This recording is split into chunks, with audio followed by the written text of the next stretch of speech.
Hello everyone, welcome back to our channel. In this video, we are going to talk about how to send photos as snaps, so let's get started. First, locate the Snapchat app on your iPhone and tap on it to open. Once the app is open, you'll be on the camera screen. If you're not, just swipe right or left to get there. Left side of the capture button, you'll see a small icon that looks like two cards. This is the Memories button. Tap on it to access your saved snaps. In the Memories screen, you'll see all the photos and videos you've saved to Snapchat. Tap on the photo you want to send as a snap. After selecting a photo, you can edit it by adding text, doodles, stickers, or filters. When you're happy with your photo, tap on the blue Send button in the bottom right corner of the screen.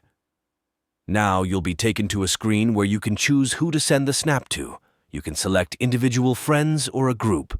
After selecting the recipients, tap on the blue Send button again, and there you have it. If you found this video helpful, don't forget to like and subscribe to our channel for more tutorials. Thanks for watching.